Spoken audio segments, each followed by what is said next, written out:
All right, everybody, welcome to another amazing episode of the Beauty Outlaw. Today, we're back in our series, Injector Spotlight, and I have somebody to shed spotlight on, and that's Jennifer Hollander. She came across my attention, my radar, through social media, and we're local girls here in Southern California. And what I'd like to say about Jennifer is she's a nurse practitioner, and she has been an injector for over 10 years. And she works alongside the most amazing plastic surgeons in the industry. This girl is a wealth of knowledge and education. She is also a speaker. What I love about Jennifer is how she's integrated healthy nutrition and lifestyle in her practice, creating a transformative results for her patients. As a leader, speaker, and advocate for total well-being, she's truly a girl after my own heart. Here's what I'm going to be asking Jennifer today. We're going to ask her, do you aspirate, Jennifer? Because you know I love that question. We're going to find out if she does or if she doesn't. We're going to talk about patient recommendations. What does she recommend you as a patient ask your provider before initiating a relationship? Ultrasound and aesthetics. Social media. Has it been good for her in her industry or has it been bad? Managing complications. Can she get out of what she gets herself into? And advice for new nurses. And most importantly, what does she think about the future of aesthetics and the new technology everybody's talking about, microcoring? I have my opinion, and so does she, and she's gonna share hers today. So welcome to the episode. Can't wait for you to meet Jennifer. She is amazing. My tip is I'm obsessed with Sauna Space. This is a portable sauna. It's combined with red light, dry heat. It's made with these beautiful incandescent bulbs that are non-toxic and EMF protective. I love it. I get my sweat on every morning. I feel great and energized. And guess what? They have sponsored this show. So if you've been thinking about a sauna, and I know you have, go to the website now, Sauna Space, and get your exclusive 10% off with code Beauty Outlaw at checkout. Or you can go via the link in the show notes. And thank you, Sauna Space, for helping us live well and feel amazing.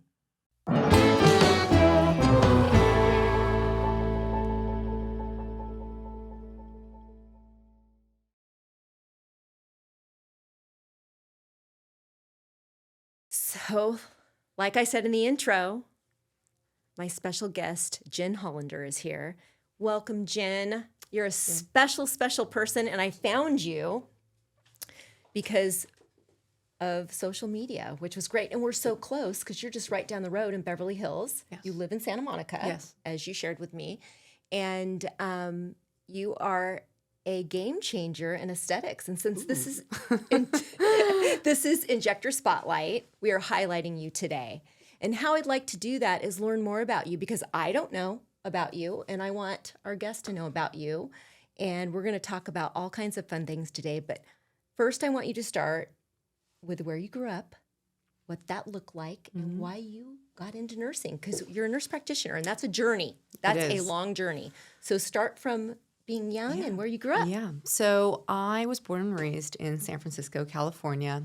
I moved to Los Angeles in 2011, and up until that point, I didn't really take the regular track of going straight to college, knowing what I wanted to do with my life. I worked in software. I worked for Microsoft when I was 19 years old. That's kind of what everyone did when they were young and living in the city. And it wasn't until I was about 24 years old that I decided to go back to nursing school and pursue my career in nursing. And that all stemmed from an experience of being hospitalized myself. And really having an impact from the nurses on the floor. They really changed my life in many ways. It was like the most challenging part of my life, usually is for anybody who's inpatient, right? And they really impacted me. And I thought, you know what, this is what I want to do. I want to help people in the most critical time of their life. And, kids, I love kids. I've always wanted to sort of work in peds. When I left, I went to USF for my undergrad, which was an amazing program, and I wanted to work in critical care. And at the time, it was sort of hard to get a job as a new grad nurse in 2011. And so I took a job at Cedars-Sinai in Los Angeles. I left San Francisco. Wow. It was a big deal. For a great hospital. Great hospital, Yeah. great reputation, and they had a critical care opportunity for me in heart failure, so I did that for some years. Jen, what Yeah. year was this? What are we Gosh, looking at? that was about 2011 to 2013. Okay. And so, I always knew I wanted to be an NP and work in skin because I kind of spent my life going to the dermatologist. I had really sensitive skin as a child, and then I had terrible acne growing up, like terrible acne. And it was something I struggled with throughout like some of the most formative years of my life. And as a girl, and during that time, you just want friends and boys and all the things. Yeah, And it's traumatic. It's tough. it is. And so thankfully, I had a cosmetic dermatologist, Dr. Kathleen Welsh. She took my case when I was like 19 years old. And then I started Accutane at around 21, 22. And I just remember feeling like, okay, at some point in my life, I want to help people with their skin. How I'm going to do it, I'm not sure, but that sort of was the idea. And I started my master's program sooner than I expected. I left the hospital. I went and got my NP. I was working in a laser clinic at the time. I left the hospital to take a Okay. job that was a little bit more relaxed so that I could go to school full-time and work full-time. So I joined a laser clinic with a dermatologist, and that was sort of my first dipping my toe into the aesthetics world. So your transition into aesthetics was just kind of so you needed something beneficial to your schedule. Correct. You needed a daytime gig I needed a daytime gig. Basically, that was simple, yes. shorter hours, Yes. so that you could focus on your homework Correct. and your Correct. schooling. Yes. Because you were headed towards your NP. What area did you want to specialize in? I wanted to at the specialize time? in dermatology. Okay. Because of your history Yes. with your skin, you were Yes. really driven into that. Absolutely. There were nurse practitioners who, when I had finished my course of Accutane, they were taking care of my skin, all of my scarring, and all of that. Mentorship. Yeah. I mean, before you knew you were being mentored. Correct. Exactly. And I thought, you know what? Here's an opportunity to work at a dermatology clinic in Beverly Hills. And so it was kind of a fluke because the job was only for 3 months. The nurse that was there was leaving on maternity leave, and they just needed somebody for a 3-month stint. It always works like this. And I took the leap. Here we go. I don't know how. I don't know the confidence I had at the time to actually take the leap. I left a full-time job at this other clinic where I just sort of dipped my toe into laser hair removal and tattoo removal and some kind of basic stuff. And here was this opportunity to work with 2 world-renowned dermatologists in Beverly Hills in the Golden Triangle. And I thought, you know what? If I'm going to do this, I'm going to do it, and I'm going to make a connection there. I'm going to meet people there. It'll all work out. Mm-hmm. And sure enough, the nurse never came back. And the rest is history. I was there for 4 years. Wow. And that was such an incredible experience because the Dr. Kopelson, he taught me everything about laser technology. A lot of what I know today, I have him to thank. And then Dr. Feldman as well. They kind of gave me my foundation for understanding clinical derm and to be able to help patients, with different types of laser procedures. And this was while you were in school. Yes. So you didn't even have your NP yet. No, I was still an RN at the time. Which, you're not usually hired. It was because of the laser that you got into the Totally. dermatology. Oh, 100%. They wouldn't let you in. No way. I mean, the medical assistant, sure, to take weights and things like that, but they brought you in I think as an also RN. Cedars. Having Oh, Cedars yeah. Sinai on Yeah. your resume Sure. opens doors. But they needed an RN to work in their They office to be able to do those Correct. modalities. Correct. And you just happened to be there I was lucky. on a journey. Yes.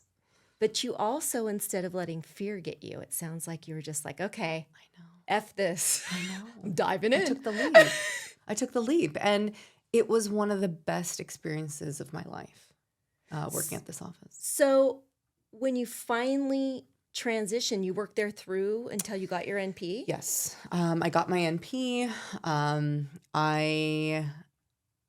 I wanted to work as a derm NP. I actually wanted 70% of my day-to-day activities to be in clinical derm, to be able to do, full body exams, to be able to do all the things that the docs were doing, and then eventually get board certified as a nurse practitioner in derm, which you can do with enough hours. Super cool.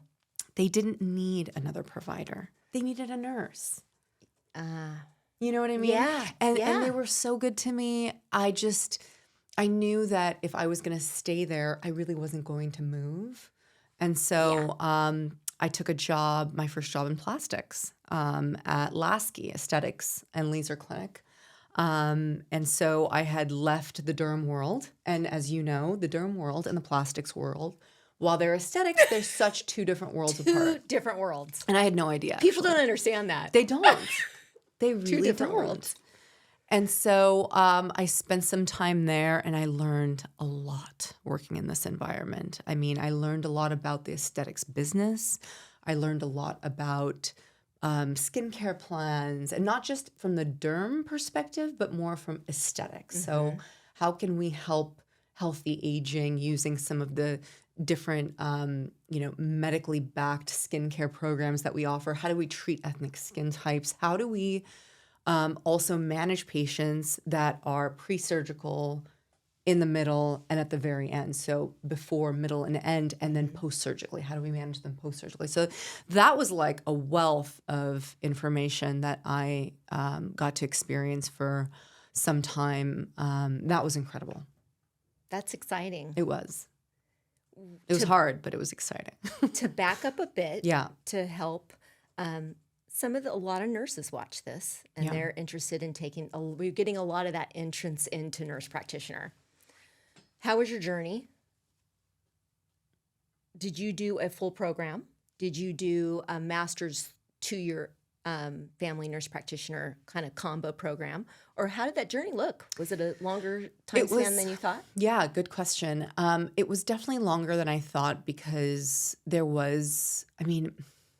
master's programs. My undergrad was a lot more rigorous. You graduated with your BSN. Correct. So you didn't go from ADN No, to BSN. No. You did it in the 4-year. I did. Okay. Yeah, we didn't have as many options for accelerated at the time. In a way, I'm kind of glad because it really gave me the time to kind of soak my feet in the BSN program. Totally agree with you. you. And it made me a better nurse. And then when I left nursing school, I worked in a clinical environment on the floor, and no shade to anybody who went straight into aesthetics, but there is something to be said for nurses who work in critical care or work just even on a med-surg unit. There's certain assessment skills and there's certain spidey senses that form working in those environments and team work that you really have to accomplish to be able to work very, very challenging and be able to triage situations. So it was very beneficial for me to go the longer road. Super beneficial. I agree, actually, because it does help you, like you said, those spidey senses can go up. Because in aesthetics, you need to have those. 100%. Because you can't treat everybody that walks in that door. No. There are going to be some flags. And you need to be okay with honoring that person 100%. At their space and either turning down a procedure or referring exactly to someone else. And you gained a lot of that, having that patient one-on-one floor nursing spidey sense that I call that. It's amazing. It's amazing. And it's a lost art. It's becoming a lost art, I fear. So I love your encouragement to others. Take that time. 100%. Take that time. So I didn't mean to cut you off, because I love this conversation. So did you did your master's and then you did your family nurse practitioner? I did my master's. I did take a little gap semester to just it's a lot. Decompress. I look back at my program and I'm like, how did I work full time and go to school full time and date and work, do all the things to keep healthy? Yes, it took me about 3.5 years to finish my master's program with my NP. So yeah, I did the MSN. Okay. And then I got my NP, my FNP, so family nurse practitioner, which would allow me to see, all different demographics throughout the lifespan. peds, geriatrics, women's health, like everything, because I didn't know where my life was going to go. I thought, okay, well, I work in aesthetics right now, but what if I decide to change? What if I want to specialize in psych or in women's health or something specific? And I didn't want to pigeonhole myself into just psych or just peds or just whatever. It changes the educational process. It does. Is what she's explaining, is that there is it's a little longer. It's a little longer and it's more comprehensive. and so, yeah, so once I finished my NP, I left the derm practice.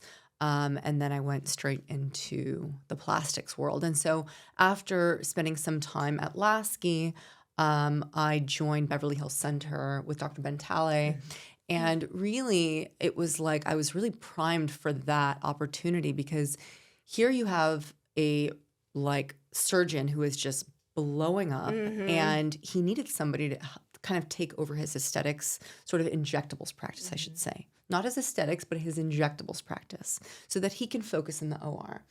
And we met very strangely. It was not like applying for a job on LinkedIn or anything like that. It was sort of like 6 degrees of separation, where we knew mutual people that kind of brought us together. And he had a wellness clinic, or I should call it a healing center, just a suite over from his surgery center and clinic. And at the time, he had an LED bed. He had hyperbaric oxygen therapy to optimize surgical cases. And that sort of, he kind of gave me the keys to the clinic and said, do whatever you want. And I basically, with all the information I had gained by that point and all of my experience, I brought in a lot of skin-heavy stuff to help introduce that and kind of breathe that into his surgical practice. So I brought that in, and then he really sharpened my injecting skills. And so that combination was the X factor, I think, for us for the last 6 years. Oh, I would totally agree. That's what this is. If you don't, in this business, you can be very isolated as a nurse, injector, as a physician. So having community is everything. Yes. So even community on social media within our community. And that's how I came across you, was that I was highlighted by you because you have the same philosophy I have. And that is merging all that together. And it's really about the whole person and giving them every opportunity for longevity. Yes. Because not everybody is willing to step up to these other modalities, right? Yes. Either financially or just they don't want to have surgery, or they don't want to do this, but they want to live a healthy life and they want to have pretty skin and they want to do all these kind of stuff. And you kind of bring that to the table as well. Yes. And I really think that that is the future of what's going to make you strong in this industry. You're going to need to have this X factor or you'll be lost. Yeah. It's not all about volumizing the face and this pulled back tight look. Yeah. It's not. Yeah. And you're the doctor that you merged with, which if you don't know who he is, all you got to do is Google him. He truly is a leader. He's a star. He is a super freaking star. And that's he's all a we gotta visionary. say. He is Yes. a visionary. And I'm always impressed with him. And he's just, it's been a blessing to work alongside him, because no one is going to be able to have that opportunity to work with him in the way I was able to. No. And I'm so grateful for that. He is behind a shield now, I'm sure. But I want to tell you, you brought up something that that's very, I feel very passionate about. And having met you even just for the last 20 minutes, you're so friendly and you're so giving and generous. And I can already that's feel nice. that from you. And I feel like I would like to see more of that in our industry. I would like to see more practitioners sharing with each other, teaching each other, being curious and open, because I have to be honest with you, before I met Ben, I was a little lost. And when you said that you feel alone, I can't agree with you more. And when I lecture at conferences now and I see all these injectors in the audience, there's sort of this glaze over their face, because there's no leadership as far as education, as far as training and all of those things. And I wish that there were more structure in our industry because it would create more rigor and there would be Yes. less problems that we're having to correct now for patients. And it'd be better for the patients, obviously. Totally better for the patients. We've got this world of TikTok and social media, which is an amazing thing. You have to have it. It's a double-edged sword, right? There's so many great things that come out of it, but it's brought a lot of people into the industry, new, they go through school, they transition, and like you said, you look at them when you're speaking and they're lost. They don't have the support. It's definitely not in nursing school.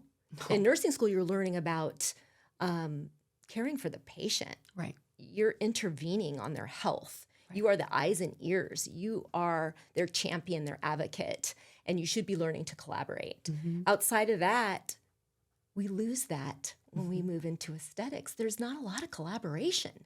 No. You are on an island yourself unless you make it happen. Right. And you have a lot of that in you, and that comes from who you are, but it also comes from that time that you gave nursing, that special time you had with the patient and you with crises. I mean, you managed crises in the hospital, and that has made you see that there's a whole person. And when you met this plastic surgeon, I suspect he had all these new longevity things that nobody was talking about. And you were like, oh, I was so he's into giving it. me the keys to the mansion? Yes. I'm going to party. Yes. And he's doing it in a way where he's literally taking me under his wing and showing me and undoing all these like misinformation and all of these things that are not necessarily helping my practice and certainly not helping the patient. The problem is there's a lot of inconsistency and there's not enough, how should I say? Well, you use the word direction, which I really like. Yeah, I mean, there needs to be like standardized procedures for everything that we do. It's just like when you're learning to put in a PICC line, right? Like you have a procedural team at a hospital and they are designed to do certain things and there's no disagreement about it. Unfortunately, with our industry, there's a lot of opinion on things and there's no standardized practice. And I feel like because of that, we see a lot of variation in things that there shouldn't be any variation. Right. So, well, there's standard of care. Right. And that's usually formed within a clinical trial. So are you saying that maybe there should be, or I don't think you're saying this, but give me your thoughts. Sure. You know, I think it's in Switzerland or Sweden.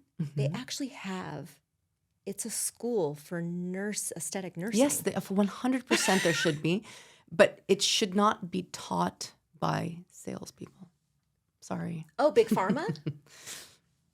Do you know what I mean? Oh, like you're already I do, undermining the whole thing by deciding what is right for the patient. Right. But patients walk in, it's no different than a Stanton drug that they see on the commercial. They walk in and tell their patient or their doctor, this is what I want. We're entering that in aesthetics. 100%. You come in and you tell me what product you want, where you want it injected, and how long you want it to last, and it better be perfect. And that is just not reality to patients. You need to pick a provider, and give me your opinion on this. Sure. What kind of recommendation would you give to a patient searching for a provider in the world of aesthetics? What questions should they ask? Hi, everybody. This episode is sponsored by Pretty Girl Cosmeceuticals. These products are the best. If you're not using them, you need to use them. You can contact JKH Aesthetics anytime, and we will give you a consultation about how to use these amazing products. We have Glow Girl and Ice Drops. These will keep you young, healthy, and glowing every day of the week. And now, back to the episode. Yeah. So, well, I think that when you are seeking a provider, let's just say you moved into a new location and you're looking for someone new. First of all, I would probably ask them what their training is. What is their pedigree? where have they trained? Who have they trained with? And if that isn't open on their website or any of their social media accounts or content, that might be something that you may want to question. I proudly say that I was trained by X, Y, and Z because these people are heavyweights in my industry. They're board certified dermatologists. They're top plastic surgeons. I went to USF. I'm proud of these things. So pedigree is very important. Where did they train? Who did they train with? How long have they been working for? I think just also looking at their before and after photos, it's not like first line of defense, but it's I know definitely nowadays it's that hard can to be- know. I know it can be very misleading because the people, and myself included, I'm going to post my top my home runs. Well, Obviously. don't you take a picture? That we get this every time, and my assistant Charlotte's right over there, and I love her to death. Who's going to nursing school? She was accepted by one of the Congratulations. top nursing schools. Amazing. She's one? amazing. Actually, it's Saddleback. It's one of the last 80, and that's one of the hardest schools to get into. She worked really hard, and she's starting in January, so I'm so proud of her. That is very Shout exciting. out to Charlotte. Yeah. But we'll do a before and after in here, and you'll literally have the patient walk in, and they look incredible when you see them Right. 2 months later. If you're doing like a PRF, or you're doing some sort of long modality that takes time, that picture doesn't get it. Right. You know, there are so many, so there's a lot of picking and choosing. There's As a lot provider, of picking and choosing. what and you're going to post. I think also like getting the provider vetted. So what I was trying to kind of like You scale said back it, to. pedigree. So like if you, let's just say I see you, we know each other through mutual friends, and I'm like, wow, she looks amazing. Find out who she sees. Find out who she goes to, because if that's your aesthetic, that's what you should seek, right? So it's kind of like hair. When you see somebody who has like great hair, Who does your hair? Who does your hair? So I would. Those are sort of like some starting points. Also, you know, you have to kind of jive with the person that you're working with. So, you know, do you get along with them? Do they speak your language? Yeah. What are other things about this individual that you value? Like, what is their value system? Because that's important to me. Those things I share publicly because it's very relational, the work that you and I do. We're sitting is. across from someone. It's very psychological. It's very personal. And so I feel like that little piece is what's missing from our industry. So finding that piece in your provider, I think, is also very important because it's going to dictate who they're going to be when the stuff hits the fan. Because it's not if, it's when. Right. Stuff hits the fan. Stuff hits the fan all the time. And so it's like... It's practicing medicine. That's what this is. Exactly. And it should be treated as such. You know, so those are some kind of basic things to maybe look for. What do you think about the new modalities that are out right now, like ultrasound, in facial mapping? What's your thoughts on that? I think it's exciting. I think that the ultrasound technologies and just skin tightening in general. Oh, wait a minute. Are you talking about ultrasound for looking for like different depths of tissue? Yes, we can talk about both. Oh, okay. But actually for safety. Oh, for safety. We were talking about safety I think it's when wonderful. shit hits the fan. Listen, I think it's wonderful. I think it's also important to keep in mind best practices. Because not everybody's going to walk around with an ultrasound. It's nice to know somebody who has one. Right. And we do. We always tell them to go up to Dr. So-and-so's office. It's training. There's a lot of training with ultrasound. There's a lot of training with ultrasound. It needs to be dialed in. And I think, like, I'm not trying to be like the scientist who's like looking at tissues and looking for this or looking for that. If I like, what is the impetus for having an ultrasound device to begin with? Like, why do offices want to have one in the first place? I imagine it's because they want to look to see if maybe there's a vascular occlusion somewhere and they want to be able to get it, or if they're dissolving a patient. I have a lot of experience dissolving patients. I also understand how dissolver behaves in the tissues immediately and over the next 24 to 36 hours. I also understand that I don't really have a lot of control where that dissolver goes. So as far as like in my practice, there's not a lot of use for it right now. You have access, though. You just mentioned you had a resource in case there was a situation. Yes. She has a resource where you could send them to that specialist that can assess or look beyond. I think the vascular occlusion would probably be like the most imminent reason I would maybe want to have one in a practice. so that if I, God forbid, ever cannulated a blood vessel and I needed to get like right into and be specific, I can visualize it. Of course, that's a wonderful thing. I think that's a great technology to have. But I also just try to like not do that. Well, you said like standard of care, and basically, I'm assuming when I ask you this question, I know what you're going to say. Do you make it a practice to aspirate? It depends. Depends where I am. Classic answer of It a very depends. well-resourced injector. It depends, but yes. Yes. There's a lot of different assessments going on. It's kind of like when a patient walks into a room, you're doing your assessment from the moment they walk into your, or the moment you walk into their room, you're already assessing them. You're taking note of everything. And it's the same thing that's happening when you're injecting. You're looking at the color of the tissue. You're looking at the gestalt of the patient. Are they in pain? Are they uncomfortable? You're looking at your syringe. You're looking at how much you're pushing. You're looking at so many things are happening many simultaneously. A lot of data is being processed simultaneously that Can't be learned in a weekend course all at once. absolutely not.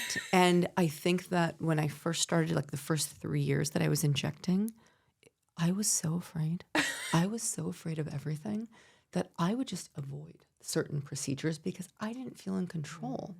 And it's not to say that I feel so in control now. I still get nervous, and that's healthy. It absolutely If you're not nervous, you're moving too fast. Amen, sister. Yeah. So it's always scary. Respect It's respect. for what you're doing. It's always scary. It doesn't matter where I am in the face. I'm scared in the nose. I'm scared in the temple. I'm scared in the lips. I'm scared in the chin. Because I tell patients, you can get a vascular occlusion anywhere, and I can blind you from almost anywhere. And that is true. I know. The number one cases are in certain areas, the Yes. glabella and the nose. Yes.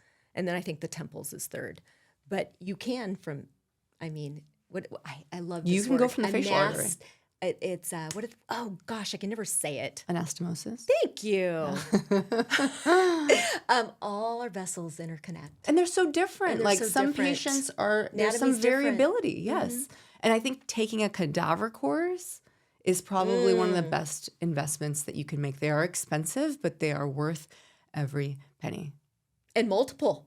Like you can't take too many of those sometimes. I mean, you learn each time you do it. Yes.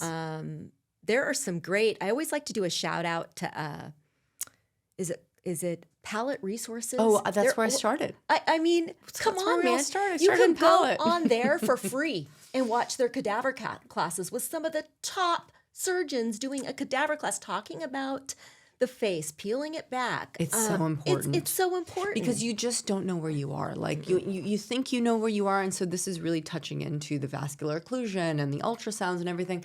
I sort of stay within certain zones of interest, and there's certain and I inject relatively superficially most of the time, and I also like have certain techniques with my bevel, and like I bend the needle sometimes. I do certain things. Are you cannula girl or a straight It needle? depends. I do a cannula whenever I'm anywhere in the orbit. If I'm going in the brow bone, if I'm going in the tear trough, if I'm going anywhere near the mental artery, I'll usually use a cannula. I will always use a cannula, not usually. I will always use a cannula. If I'm in the lip, if I'm trying to build up a cheek, if I'm in the temple, I'm always using a cannula. I know people like to use needles. I use a cannula. But that's one of those things. That's experience and comfort, though. That comes from so much experience. So there's no real. The more I talk to people in the industry for a long time that have been doing this a long time, they're all the same. It's a recipe of their own. And it's where their comfort level is and what they think is safe for their patient and what product they're using. It's experience, and you need an experienced provider. Right. The bottom line, when you're getting into injectables, you just can't walk into a chain. But that's why they're less expensive. It is. They're because less that's expensive. that's where injectors start. I know. And we need them to start And we need them somewhere. to start somewhere. And that's what you're talking about. You're talking about maybe we need a program that's more advanced, so maybe they don't have to start in these places. Right. I don't know what the answer is. I know that bringing the attention to the patient is important. Yes. There's not enough of this direct information out there for them. It is like, I don't know, clouds and fairy dust. When you can just go and volumize your face and walk in anywhere and get the cheapest deal, that is not what you should be doing. Right. Well, should it's be- shaming our industry in a way, right? Yes, Like, and it's yes. and I feel like it's any tool. Like, you take any tool, whether it's a vitamin, whether it's a topical like Retin-A, whether it's a tool like an injectable, or a laser for that matter, you can cause some real damage. So it's really true for anything. It's just how it's being exploited. Certain things in our industry are highly exploited, and therefore they get a bad rap. But a lot of the things that we're seeing online today about injectables, as an example, like filler fatigue, all of these MRI images of filler in the face of 12 syringes and 20 syringes. Okay, well, we knew this like 6 years ago. I knew it 6 years ago.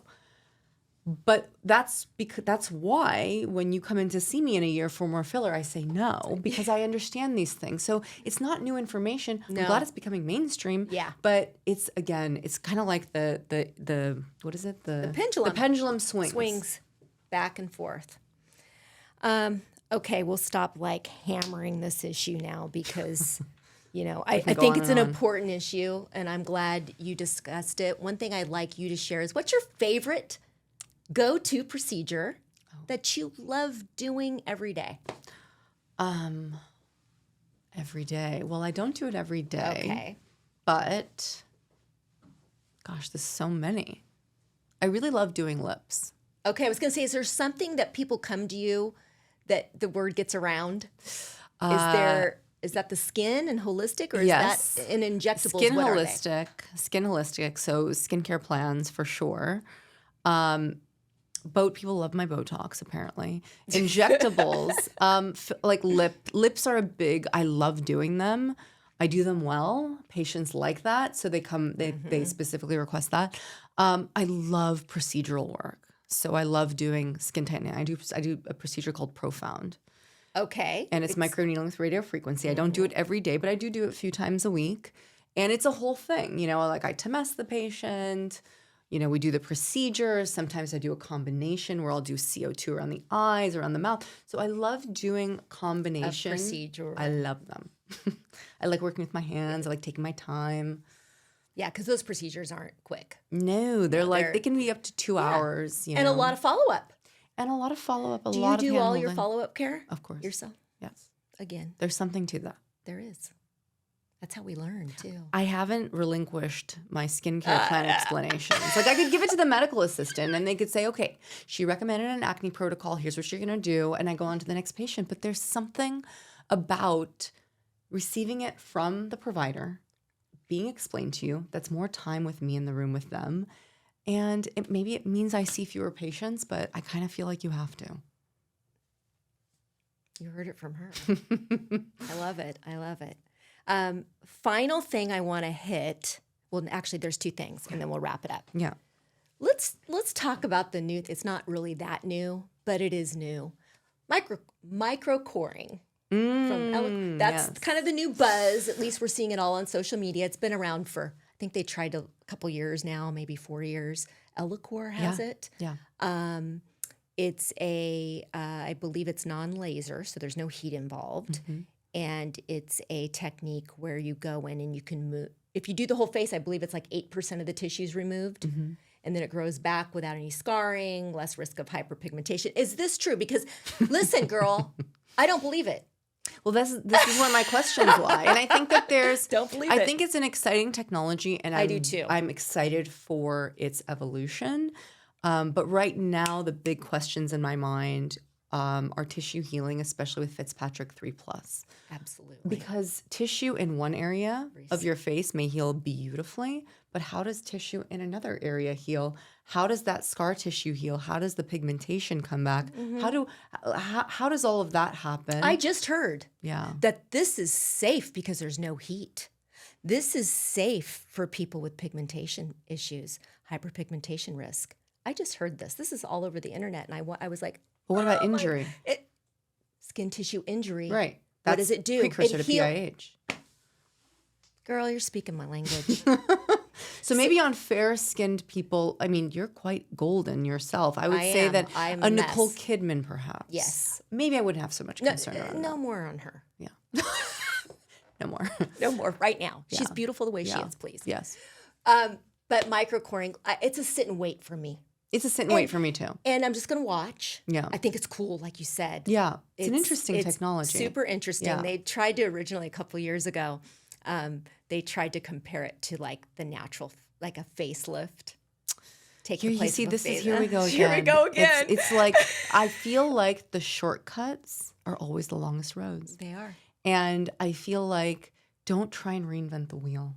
If you can't do it, do something else. But don't try and do these creative things that can actually cause issues. Maybe not on the outset, but over time. Yeah. So I've seen it. I Yeah. mean, I know. We have seen it. That's what's great about having, I don't know, that kind of nurse. Providers can do this too, physicians, but we have that intimate touch time the with nursing our model. patient. It's just what we have. Yeah. And we intervene. A good nurse, that's what makes a nurse practitioner so much different than other people, is they are trained to intervene before something happens. You see 10 steps ahead instead of fix the problem once it happens. We are going, no, that's not going to happen. What is their blood pressure? Oh, you're always looking and assessing. So primary prevention. yes, yes, it's fantastic. And finally, because we're going to have you back, and we've got a bunch of things to talk about. Yes. But we're going to wrap up today with how you feel about social media, and has it helped you? And I know it's important, Great but have you question. had any issues with it? Any negativity that you've been, have you been attacked with social media? What's happened with that with you? So I think social media is incredible for business. I mean, I would say a lot of my traffic, if it doesn't come from direct patient referrals, people find me on Instagram. Also YouTube. Social media in general can be a wonderful way to be able to deliver your ideas, your work through these mediums. And so I think it's absolutely phenomenal. I think for me, especially because I work with so many women and so many young women, I have a problem with how it's impacted their self-esteem and the ways in which they see themselves. And so a lot of the work that I do, I try to obviously, showcase what is healthy and relevant. Healthy and relevant. Yeah, I've sort of stayed away from showcasing young patient before and after photos. Like, I don't really, Wow. I don't really show a lot of young women doing injectables. Sometimes they need it, and it makes sense, but I don't want to necessarily showcase that. If that makes sense. Yeah. And then I also That's a try to. healthy, protective nurse right there. Well, yeah, like it's kind of like take that lipstick off. Like you're only 13 years old. It's not okay, you know? Right. There's that. The other thing that's beautiful about social media, so it's all about how you play with it. I integrate nutrition into, as a nurse, the nursing model, right? Like we're integrating all these different parts into healthy aging. So nutrition, a lot of cooking is on my page, a lot of ways to make food easily accessible, not that expensive, and still very nutritious that promotes healthy aging.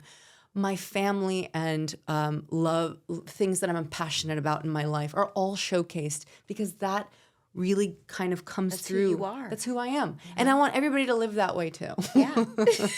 Please live like that. So I try to kind of flush that through my consultations. And through social media. They know a little bit about who you are and what your standards are before they walk in the door. Correct. Oh, that is probably the biggest gift that this platform has given me. They're prepared for what you're going to dose out. Yeah. Because it's not always going to be what they walked in for. And they need Oh to my be God. prepared for that. Totally. I would say it's like 50-50. How is that true for you as well? Yeah. Yeah. 50% of the time they're coming in with these great ideas. And I'm like, your homework is to go and like watch Friends. Go watch movies from the 90s. Your job right now is to actually enjoy because you have everything right now. Vitamin C, a skincare plan, don't drink too much. Come and bring your mom in. Like no. This is ridiculous. I know. So it's how you use it. It's how you use it. You can. It's tool. all. It's like your brain, right? It's all about how you use it. You can either use it for great things, or you can use it for not so great things. So I love it. Any scary? Have you ever had a scary complication that's just a patient? Only my mind. Thank God, right, for that. No, I have, and those are some of the best lessons. They are.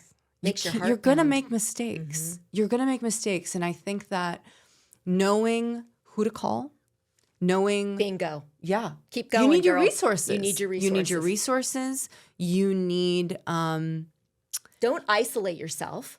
absolutely Resources. not Get connected isolate. with others. 100%. That's how you find out how for a working solution, right?